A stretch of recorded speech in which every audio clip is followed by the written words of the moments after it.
자발적 책임감을 통한 새로운 삶의 원동력 찾기. 오늘 당신의 가슴에 가장 깊이 새겨질 단 한 문장이 있다면 무엇일까요? 그것은 아마도 사막의 여우가 어린 왕자에게 건넸던 나직한 속삭임일 것입니다.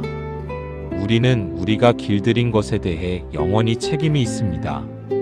이 문장을 가만히 입술 위로 올려 읊조리다 보면 부엌 한 구석에서 수십 년간 묵묵히 제자리를 지켜온 낡은 무쇠솥이나 식탁 위 세월의 흔적이 고스란히 배어있는 둥근 찻잔 자국이 눈에 들어옵니다. 그것들은 단순한 가재도구가 아닙니다. 당신의 거친 손때가 묻고 가족을 향한 지극한 정성이 스며들며 비로소 당신의 삶과 단단히 연결된 길들여진 존재들이지요. 우리네 인생도 이와 다르지 않습니다. 누군가의 부모로 한 집안의 든든한 가장으로 살아오며 당신이 짊어졌던 그 무거운 책임감은 사실 당신이 세상을 정성껏 길들여온 눈부신 훈장과도 같습니다. 하지만 문득 고개를 들어 거울을 보았을 때 그곳에 서 있는 낯선 중년의 얼굴에서 나라는 존재는 어디로 사라졌는지 허망함이 밀려올 때가 있습니다.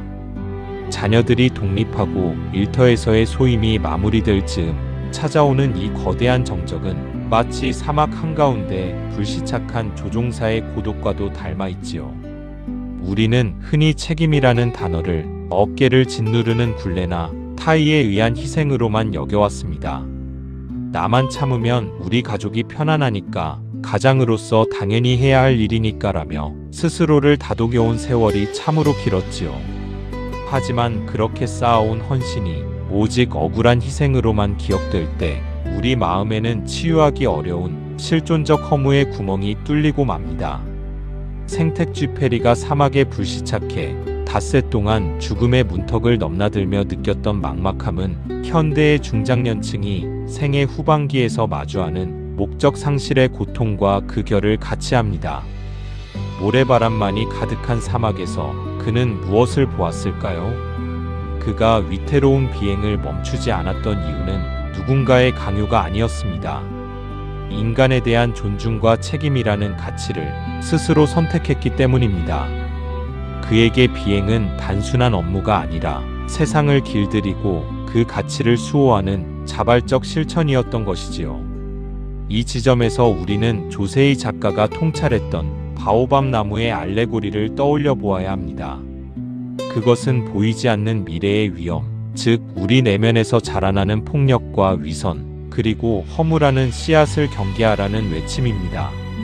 어린 왕자의 별을 파괴하는 바오밥 나무처럼 인생의 중반에 찾아오는 의미 상실의 씨앗을 제때 솎아내지 않으면 안 됩니다.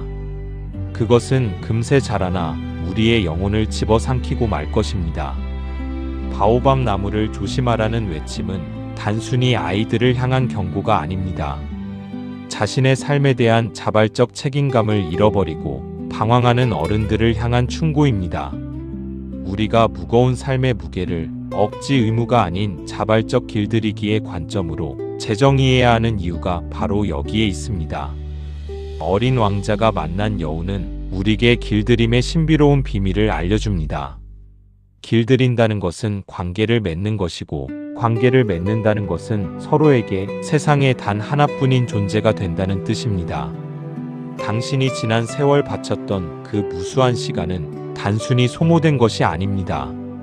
그것은 당신이 사랑하는 장미를 위해, 즉 당신의 가족과 일터를 위해 바친 가장 귀한 생명의 일부였습니다. 생텍쥐페리에게 그의 아내 콘수엘로가 그러했듯이 말입니다.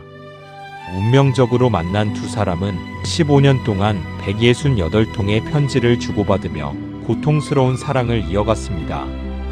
콘수엘로는 천식으로 고통받으면서도 남편의 창작을 독려했던 기침하는 장미였고, 생텍쥐페리는 그런 그녀를 위해 목숨을 걸고 하늘을 날았던 어린 왕자였습니다. 비록 그들의 관계가 늘 평탄했던 것은 아니지만 서로가 서로에게 시간을 바쳤기에 그들은 유일한 존재가 될 수 있었습니다. 내 장미꽃을 그토록 소중하게 만든 건 내가 내 꽃에 바친 시간이란다라는 말은 당신이 살아온 고단한 세월이 결코 헛되지 않았음을 증명하는 가장 아름다운 헌사입니다. 이제 우리는 그 책임이라는 단어의 무게중심을 조금 옮겨보려 합니다. 지금까지의 책임이 가족을 지키기 위한 방어적인 의무였다면 이제부터는 나 자신과 새로운 세상을 향한 자발적 길들이기로 나아가야 합니다. 화분 속의 식물이 너무 커지면 더 넓은 흙으로 분갈이를 해주어야 하듯 우리 인생도 후반기에는 마음의 화분을 갈아주어야 할 시기가 옵니다. 굳어버린 흙을 털어내고 아직 숨쉬고 있는 잔뿌리들을 다독여 더 넓은 대지로 옮겨 심는 그 과정은 결코 쉽지 않겠지요. 하지만 손끝에 닿는 흙의 서늘한 감촉과 어린 식물이 내뿜는 생명의 열기를 느껴보십시오. 생텍쥐페리가 전쟁이라는 극한의 비극 속에서도 양심의 거리낌 없는 평화를 얻기 위해 스스로 사선을 넘나드는 비행을 선택했듯이 당신 또한 이제는 마음이 시키는 대상을 향해 기꺼이 손을 내밀어야 합니다. 그 대상은 거창한 것이 아니어도 충분합니다. 매일 아침 베란다의 작은 토분에 정성을 쏟으며 새로 심은 싹의 기척을 살피는 일, 오랫동안 가슴속에만 묻어두었던 악기를 꺼내어 서툰 운지법으로 첫음을 짚어보는 일, 혹은 주변의 누군가를 향해 대가 없이 건네는 소박한 봉사의 손길일 수도 있습니다. 본질적인 것은 눈에 보이지 않는다는 말처럼 당신이 그 새로운 대상에 마음을 쏟고 시간을 바치는 순간 그 보이지 않는 연결은 당신의 영혼에 새로운 생명력을 불어넣는 물이 될 것입니다. 이것이 바로 우리가 회복해야 할 자발적 책임감의 실체입니다. 남이 시켜서 하는 일이 아니라 내가 길들이고 싶어 선택한 것에 마음의 뿌리를 내리는 일이지요. 생텍쥐페리는 그의 저서 사람들의 땅에서 물에 대해 이렇게 노래했습니다. 물이라, 그대는 생명에 필요한 존재가 아니라 생명 그 자체이다. 그대의 은총에 힘입어 우리 안에는 고갈되었던 마음의 샘들 모두가 다시 솟아나고 있다. 사막에서 발견한 샘물처럼 자발적으로 선택한 책임감은 우리 영혼의 갈증을 해소해주는 가장 순수한 생명수와 같습니다. 인생의 후반기에 접어든 지금, 당신은 여전히 누군가에게 혹은 당신이 새롭게 시작한 무언가에게 세상에서 단 하나뿐인 소중한 존재입니다. 당신이 길들인 그 모든 것들은 당신의 부드러운 손길과 따뜻한 시선을 기다리고 있습니다. 지난날의 책임감이 당신을 버티게 한 힘이었다면 이제 당신이 스스로 선택한 새로운 책임감은 당신을 다시금 걷게 하고 꿈꾸게 하는 원동력이 될 것입니다.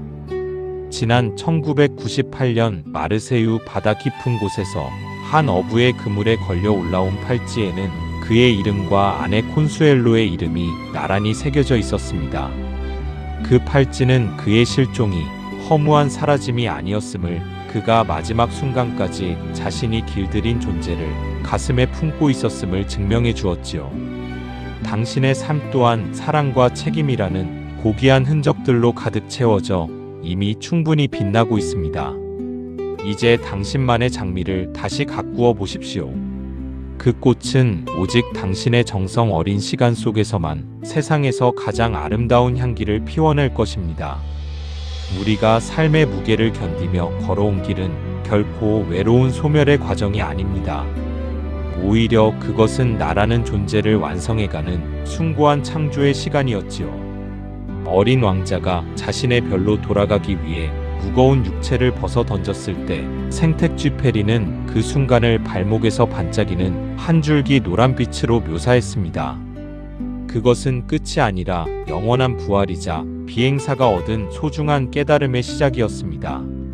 당신이 겪어온 빈 둥지 증후군이나 가장으로서의 압박감도 실은 당신이 얼마나 깊고 넓게 타인과 세상을 길들여 왔는지를 보여주는 존재론적 증거입니다. 매일 아침 행성을 깨끗하게 청소하고 바오밥 나무의 싹을 솎아내던 어린 왕자의 부지런함을 기억하십시오. 우리 마음속에 자라나는 허무라는 씨앗도 그렇게 자발적인 돌봄으로 다스려야 합니다. 오늘 밤 창문을 열고 밤하늘을 한번 올려다 보시지요. 그 수많은 별 중 하나에서 어린 왕자가 웃고 있을 것입니다. 그리고 그 별은 당신이 그동안 정성껏 길들여온 사람들의 눈망울이기도 하며 앞으로 당신이 새롭게 길들여갈 희망의 빛이기도 합니다. 당신은 결코 혼자가 아닙니다. 당신이 바친 시간, 당신이 쏟은 사랑, 그리고 당신이 끝까지 지켜낸 그 고귀한 책임감이 당신을 지키는 든든한 성체가 되어줄 것입니다. 인생의 사막에서 발견한 샘물처럼 자발적 의지가 당신의 영혼을 매일 아침 새롭게 깨우기를 바랍니다. 당신은 여전히 아름답고 소중하며 무엇보다 여전히 이 세상에서 유일한 어린 왕자의 마음을 간직한 어른입니다. 생택쥐페리가 비행 중 쉼없이 바람에 얻어맞으면서도 구름 너머 푸른 하늘이 나타나기를 기다렸던 것처럼 우리 인생의 난기류 속에서도 반드시 평온한 황금빛 휴식은 찾아오기 마련입니다. 그 휴식은 단순히 아무것도 하지 않는 것이 아니라 내가 사랑하는 것에 온전히 몰입하고 그것에 책임을 다할 때 찾아오는 깊은 충만함이지요. 편지를 써줘. 편지가 오면 내 마음에도 봄이 와라고 했던 콘수엘로의 간절한 외침처럼 당신의 새로운 시작이 당신의 삶에 따뜻한 봄을 불러오기를 진심으로 응원합니다. 당신의 책임은 이제 더 이상 짐이 아니라 당신을 더 높은 곳으로 자유롭게 날게 할 날개가 될 것입니다. 사막의 갈증을 씻어주는 맑은 물줄기처럼 당신의 자발적인 선택이 당신의 생을 더욱 풍요롭고 의미있게 채워가기를 바랍니다. 이제 다시 당신만의 아름다운 비행을 시작하십시오. 오늘도 당신을 응원합니다.